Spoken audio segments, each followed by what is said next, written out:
Hello everyone. In this video I will give you a few tips on how you can make more currency with little to no effort. First step, gem leveling. For those of you who are unaware of this, you can level gems with your second set of weapons. My first set of weapons, and this is my second set of weapons. The second set does not have to be active for the gems to get experience. You can level 9 gems in total with a bow and a Maloney's mechanism quiver, which has 3 sockets. The most efficient way to figure out which gems are the most profitable to level is to go to poe.ninja, go to the gems section and check the prices for regular gems. So let's do that. Here you have two choices. You can either invest in skill gems. For example, Creeping Frost would be the best selling skill gem at the moment, but there's not enough data. So let's take Dread Banner. A level 20 Dread Banner with 20% quality currently sells for 100 Chaos Orbs. So let's assume we will buy that, level them up to 20, and then add 20% quality either through running labs or using Gem Cutters Prisms to get them to 20% quality. Or you can invest in support gems, level them to 20, and then use the vendor recipe, which still works for support gems, which requires you to have a level 20 support gem and a Gem Cutters Prism.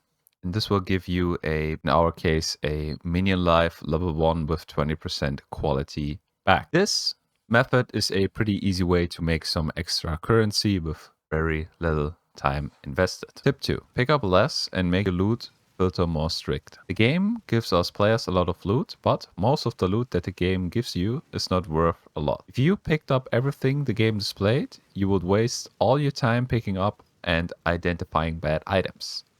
So my tip is to increase the strictness of your loot filter and in general, be more strict with what you pick up. The stricter you are with what you pick up, the faster your clear speed will be and your time spent in your hideout will be reduced, which leads to more currency gains since you spend more time in maps. Just a small example. This is what I see with my loot filter on.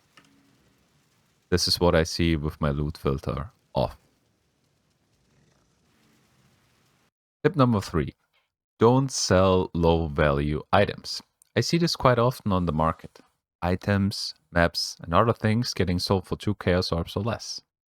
These trades are not worth your time. Imagine making 20 trades for 2 Chaos Orbs a day. Let us assume that a trade takes 30 seconds to complete, and that is very generous. You just spent 10 minutes to get 40 Chaos Orbs. That is not worth it at all. My tip to you is to set yourself a limit on what you sell and what you vendor. My personal suggestion to you here is that you do not sell anything that is below 10 Chaos Orbs, unless you are selling in bulk, which brings me to my next point. Tip number 4, sell in bulk. So selling in bulk is different in pathofexile than it is in the real world. In the real world, if you buy a lot, you will most likely get a discount. In pathofexile, if you want to buy a lot, you will have to pay more. So as you can see on the trade side, if I want to buy 1 Deafening Essence of Contempt, I have to pay around 7 Chaos Orbs. If I go to the bulk section of the trade side and I want to buy 20, you can see minimum stock 20. The cheapest price that I currently get is 9.3 Chaos Orbs for 1 Deafening Essence of Contempt. So you are definitely incentivized to stack up essences or whatever else you sell and just sell them in bulk because it's more profitable than selling them one by one. Also save a lot of time because you only have to make 1 trade instead of 20 trades. Tip number 5, try to find a currency making strategy that works for you and stick to it. Last week, I completed a challenge that required me to accumulate enough currency to buy a Mirror of Calandra. What I learned during this challenge is that it is ineffective to swap your Atlas tree too often. The reasons for that are quite simple. Reason 1.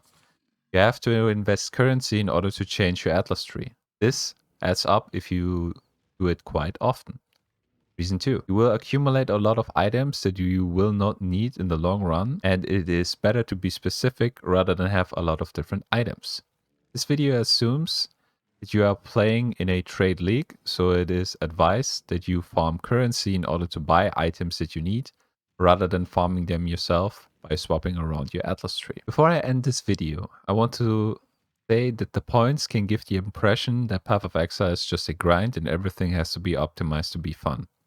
which is not the case at all. See the points mentioned in this video as pointing a finger to the moon. Do not overly focus on being effective.